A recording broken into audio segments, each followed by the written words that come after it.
खबर है कि संभल में 1978 में हुए दंगों की फाइल दोबारा खोली जाएगी। इसमें बड़े पैमाने पर हिंदुओं का कत्लेआम और पलायन हुआ था। योगी आदित्यनाथ ने एक निजी चैनल से बातचीत के दौरान संभल दंगों पर कहा कि पुराने जख्मों का उपचार बहुत आवश्यक है। एक बार सर्जरी होगी, जिसके बाद ये चर्चा और तेज हो गई। हालांकि अब संभल में 1978 में हुए दंगों की फाइल फिर से खोलने की खबरों पर पुलिस की प्रतिक्रिया सामने आई है। सुनिए स्थानीय एसपी ने इस मामले में क्या जानकारी दी है। ये एक भ्रामक सूचना सोशल मीडिया पे और कई अन्य जगहों पे फैलाई जा रही है कि 1978 में जो सांप्रदायिक दंगे जनपद संभल में, उस जमाने में जनपद मुरादाबाद जो था, संभल कस्बे में हुए थे, उसके बारे में दोबारा जांच कराई जा रही है। इस तरीके का कोई वाकया नहीं है। माननीय एमएलसी श्री चंद्र शर्मा द्वारा एक 17 तारीख को पत्र दिया गया था। रूल नंबर 115 जो है, उसके माध्यम से शासन द्वारा एक आख्या मांगी गई है, जिसमें 1978 में दंगों के संबंध में जो भी सूचना है वो उनको प्रदान की जाए। उस सूचना को संकलित किया जा रहा है। उस सूचना संकलन के बाद में शासन को प्रेषित किया जाए। इस घटना पर यूपी सरकार के मंत्री क्या कह रहे हैं, सुनिए। हमारी सरकार पूरी तरह गुणवत्ता, पारदर्शिता, ईमानदारी के साथ लोकतांत्रिक मूल्यों का सम्मान करते हुए लोगों को हर घटना के बारे में विस्तृत जानकारी रहे, विस्तृत रूप से सूचित हो, विस्तृत रूप से सच्चाई आम जनता के संज्ञान में आए, सामने आए, ये प्रयास रहता है।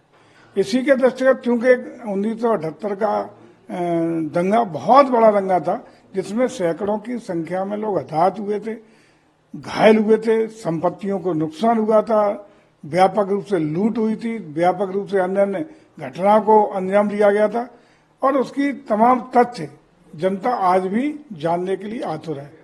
मैं समझता हूँ उसी के दृष्टिगत निर्णय लिया गया होगा, तो उसमें किसी को ऐतराज नहीं होना चाहिए, क्योंकि तमाम वो जिन लोगों, जिनके परिवार के लोग आज सच्चाई जानना चाहते हैं, जिनके परिवार के लोग उसमें मरे, जिन परिवार के लोग हताहत हुए और हताहत के साथ साथ जिन संपत्तियों को नुकसान हुआ, प्रभावित हुए, उनके परिवारजन आज भी उन चीजों को, उसकी विस्तृत जानकारी जानने के लिए उत्सुक हैं। तो मैं चाहूँगा जांच में सारा एक तरफ से साफ सुथरी स्थिति सामने निकल के आ जाएगी। किन कारणों से, किन परिस्थितियों में, किन के द्वारा, किस किस प्रकार किस घटना को उसको अंजाम दिया गया था, जिम्मेदार कौन था, क्या उसका पूरा, क्या कोई राजनीतिक उसमें संस्था थी नहीं थी, अन्य अन्य चीजों का पूरा विस्तृत ब्यौरा अगर आ जाएगा तो इसका सबको स्वागत करना चाहिए। इसमें कहाँ किसी को एतराज होना चाहिए।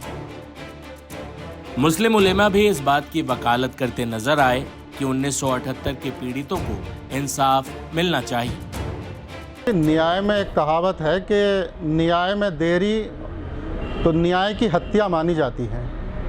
जिस तरह से संभल में 46 साल पहले 184 लोगों की हत्याएं हुई, उन्हें इंसाफ नहीं मिला, तो अब माननीय मुख्यमंत्री जी का जो बयान आया है कि 7 दिन में इसकी कार्रवाई की रिपोर्ट भेजी जाए जांच की, तो ये एक अच्छा कदम है। इस्लाम की दृष्टि से भी यही माना जाता है कि न्याय मिलना चाहिए, न्याय में ज़र्रा बराबर भी भेदभाव नहीं होना चाहिए।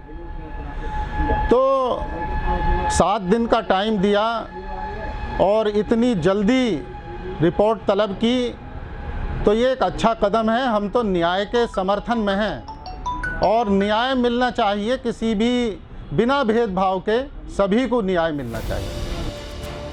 हालांकि कांग्रेस के प्रदेश अध्यक्ष अजय राय इन चर्चाओं पर खासा खफा हो गए।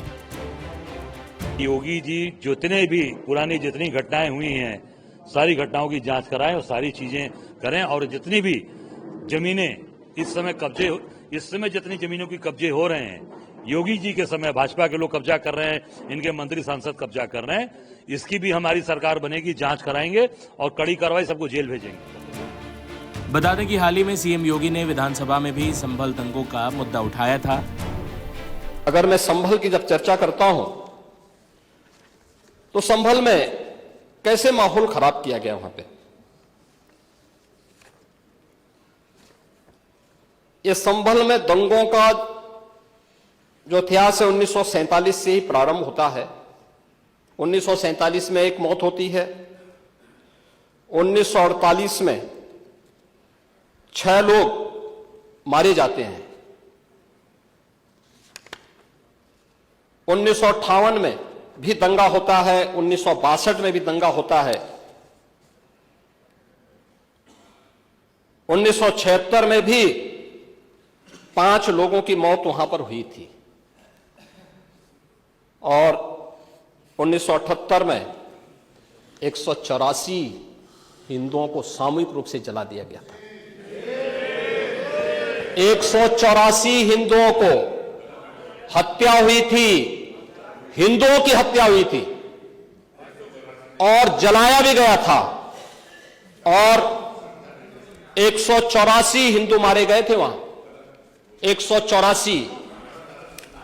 मैं वही तो कह रहा हूं ना, आप उस सच को स्वीकार नहीं करेंगे, आप उस सच्चाई को स्वीकार नहीं करेंगे और लगातार कई महीनों तक वहां कर्फ्यू था। 1980 में फिर दंगा हुआ था, एक मृत्यु हुई। 1982 में फिर दंगा हुआ, एक मृत्यु हुई। 1986 में 4 लोग मारे गए और 1990 फिर 1992 में 5 मौतें हुई, 1996 में 2 मौतें हुई। ये लगातार ये सिलसिला चलता रहा। 1947 से लेकर के अब तक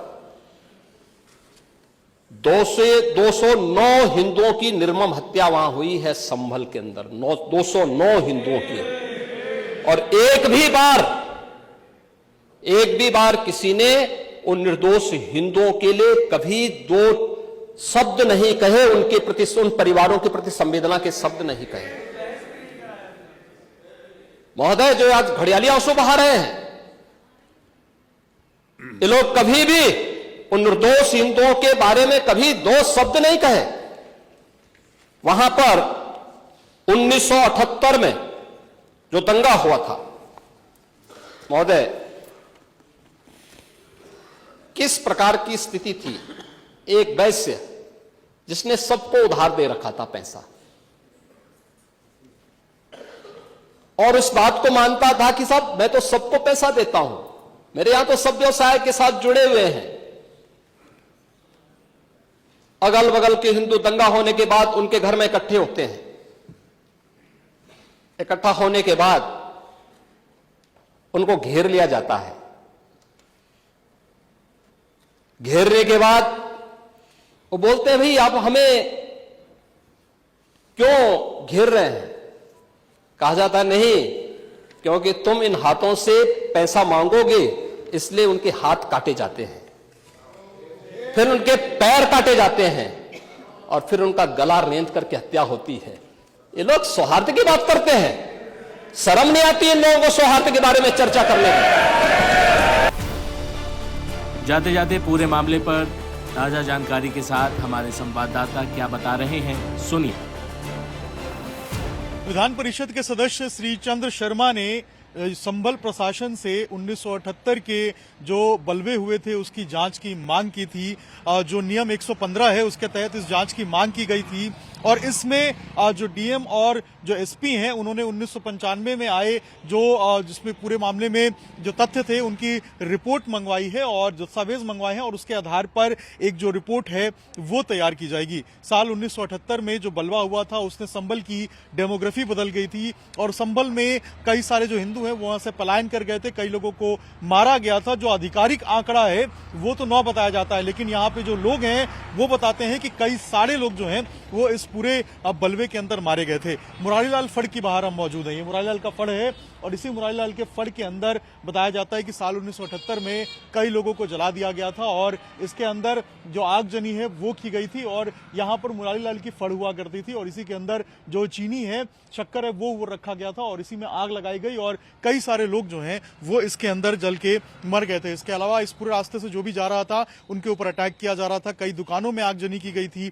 इसके अलावा कई हिंसा यहाँ पर देखने को मिली थी। तो 1978 का जो दर्द है वो लोगों का अब निकल के सामने सामने आ रहा है। और यही चंद्र शर्मा ने भी, जो विधान परिषद के सदस्य हैं, उन्होंने सेक्शन जो नियम 115 है उसके तहत जो जांच की मांग की थी। और अब इस पूरे मामले में जो 1995 के अंदर जो इस पूरे मामले में जो रिपोर्ट आई थी उसकी जो डॉक्यूमेंट्स है उसको इकट्ठा कर रहे हैं और उसके बाद उसके आधार पर जो रिपोर्ट है वो बनाकर दी जाएगी।